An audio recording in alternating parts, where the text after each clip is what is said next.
Sorry, no. Just because you're a first-time home buyer does not mean that you are going to qualify to get a grant to buy your home. And just because it's not your first home doesn't mean you can't get a grant either. I'm Agent Jazz. Let's talk about grants. So it's going to be a pretty quick, I think, video, but we'll see as I get going. Grants, they range, and your grant is not dependent on if you're a first-time buyer or not. They have a lot of different qualifications. Here in the Hampton Roads, there is HRPDC, who funds a lot of the grants, especially a grant that is found in every city in the 7 cities except for Virginia Beach. No grants in Virginia Beach unless maybe your lender has something going on. With that, you have income guidelines, and there will be a link to the income guidelines and a way you can put in your income, your city, and find out what your, if you hit that qualification or you exceed that qualification. And then there's also, debt to income qualifications. There are required courses that you need to take for most grants in general. And then every city has a different process. Every city has, of course, different intermediaries. Intermediaries are the people that are going to help you along the process of getting your application, submitting your application, tracking the progress of your application, and making sure that you're doing all the things until you close on your home. You do need a realtor, and you do need a lender already chosen when you go to apply for those loans. You want to know ahead of time if you're if you qualify for the down payment assistance or not. You don't want to get pre-approved with the lender and then shopping with the realtor, and then you're like, oh dang, I would like some grant money. It's too late, more than likely. Some cases it's not, but more than likely for those 15, 20, 30K grants, it's going to be a little too late. So you want to make sure that you and your realtor are having a consultation before, of course, you go see homes. I think that should just be a standard for all realtors. But sit down and have the consultation with your real estate agent and get to know what you need to do to get those grant funds. And sit down with the realtor long before you might be ready to buy, so that you can know what to expect and so that you can make a solid plan. Because yeah, you can go ahead and get pre-approved and start shopping for homes, but what if you wanted to see if you can get the VITA 10K grant? So let's hop into it. VITA 10K grant, awesome grant program. It does have the same income limits and guidelines that 1,500 and up grant that's throughout every city has. But the great thing about the VITA grant is that you can stack it on top of that grant. So instead of getting just 14,500 or 15K, you actually get 24,500 or 15 or 25K to go towards your down payment and closing costs. So it's awesome. So VITA, to get into that program, it's a savings account. For every dollar you put in, they match it by $10 up to $1,000. But you have to have that account open for at least 4 months. So if you're already in the process of buying a home, or you're in the process, but maybe you can't wait 5 months, 6 months until you move in, then go ahead and open your VITA account today if you meet the income limits. But if you're like, dang, I have to move in the next 2 months, VITA's not going to be a viable option for you, but you can always tell a friend about it, and maybe it just wasn't for you. That's okay. Another great grant option is Spark funds. They're awarded to different housing associations, departments, and even lenders. And so they come around. When they come around, it might seem like they get awarded so much, like $1 million or $3 million in Spark funds, but that money runs quick. Why? Spark funds is buying down your interest rate by 1%. It is 1% over the life of your loan. So that's tens of thousands, sometimes hundreds of thousands of dollars if you qualify for spark funds. With spark funds, something to note is that you have got to have a 620 or better credit score to qualify for spark funds. That's it. That's period. That's like one of the biggest stipulations. And if your credit score happens to drop during the process of you buying a home, you lose your spark funds, which sucks, but it can happen, and it has happened to a client before because they had like a 30-day late. Rule of thumb, always keep up with your credit card and your revolving loan payments, because the lender's going to keep checking on those things. Don't stop paying, trying to save up for closing costs. You should know what your closing costs are going to be around about at the beginning before you even go under contract with a house. So don't stop paying your bills to save or do something else, because the lender's going to find out. I promise you the lender's going to find out. Anyways, roll them over. Grants. What else? There is a hefty amount of paperwork that is needed for the grants. You don't have to write a love letter about why you need the grant, but you do need to have your tax documents. If you are self-employed, you need all those documentations.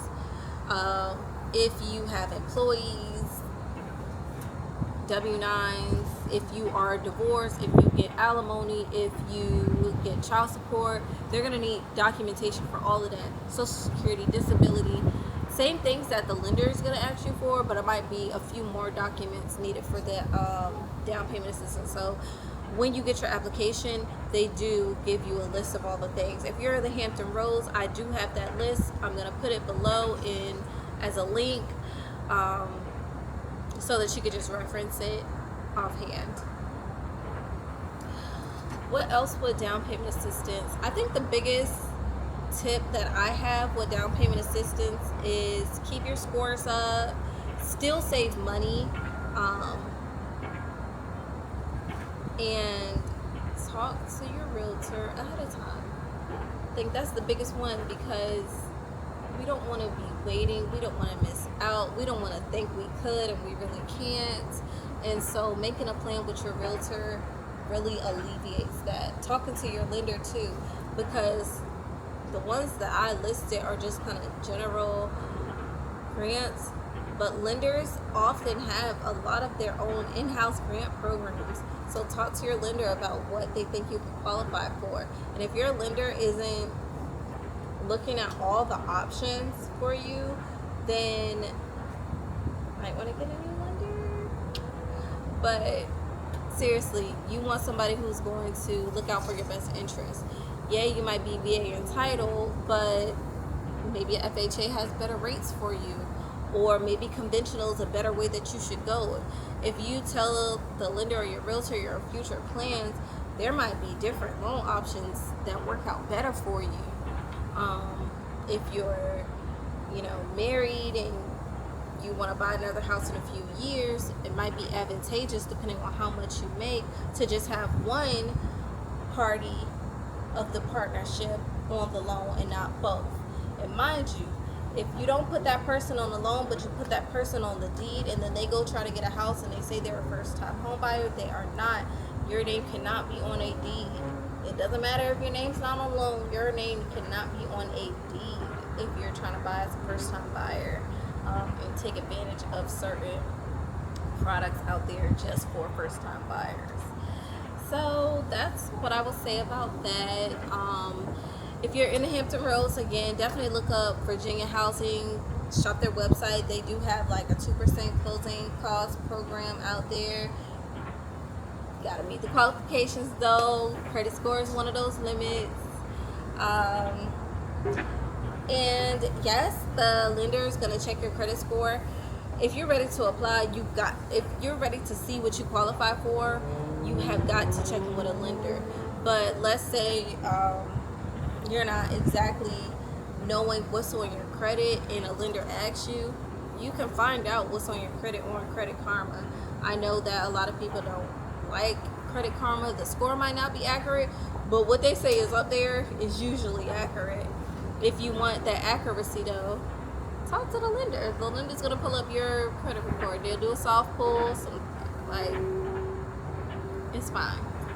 And honestly, I see a lot of people a little nervous for the lender to pull their credit, but if your credit ain't that great, the lender pulling it is not about to make it that much worse. You know what I'm saying?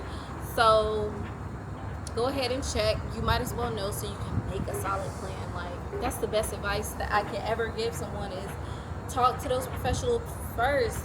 Talk to them 6 months, a year out, 2 years out. Like, so what, you're not ready? Things change all the time. Like, talk to that professional so you can see where you are. That was a little tangent, but overall, there's grants out there. Talk. You'll find out what they are. FHLB is a great grant. It's for police officers, active duty, first-time buyers, legit first-time buyers. A legit first-time buyer is someone who has not owned a home in 3 years. No name on any deed. And then nurses, healthcare workers, they all qualify for FHLB. FHLB is $20,000. You put it towards your down payment or your closing costs. FHLB is a forgivable grant, if I'm not mistaken. But with FHLB, you want to make sure you have a lender who knows about FHLB so that the process goes smooth and there's no hiccups. Also, when you're getting grants, your real estate agent should be putting in to your contract that you're using this grant, and the sale of the home is contingent upon the grant being fulfilled by the buyer within blank amount of days, or some type of verbiage that protects you if your grant ends up being something that's going to take a little bit longer. You want to have some verbiage in your contract that tells the seller, hey, yes, we got everything else done, but we still got to wait for this grant to clear so that you don't miss out on your money. Unless you're okay with, missing out on it. Sometimes it happens, like, we got to move. But if you have something written in your contract, that protects you. So just make sure that you have a real estate agent who knows what they know. There are some other grant programs out there, and as I get more information on them, sit down with certain lenders, because like I said, certain lenders have certain grant programs. One just sent me one the other day, and I was like, okay, I'm gonna look into it so I can actually give you guys accurate information. I will create shorter videos just on certain grants and pop those out for you too. So if you have any questions, need any other information, I'm here for you. I'm Agent Jazz, and grants are out there. The money is available. If you don't qualify or meet the qualifications for the grant, that just means you are doing better than the average American. And although I know it might not feel like it, you are, and that's a blessing in itself. So yeah, I say that because I will post about a new grant that I heard, or just talk about grants in general, and my sister or my friend will be like, I don't qualify, I make too much money, but I still feel like I'm struggling out here. And it's like, yes, but we are blessed to be able to make more, because most of the limits that I see, especially on that Hampton Roads wide grant, the HRPDC grant, is you have to make less than 80% of the average median income. And so there's an average median income, you got to make 80% less than that, and then it goes by household occupants. So less than this dollar amount for one person living, less than this amount for 2 people living in the house, less than this amount for 3, up to 8 people. And so the limits are like, dang, I make more than that, but I still feel like, I should get some money. I know, but you're blessed, and there's probably something else out there for you. So I'm gonna go now. Thanks for listening to me rant and rave. But if we want more information, let me know. Again, I will drop all the information I have on the grants and programs that I told you about in the description.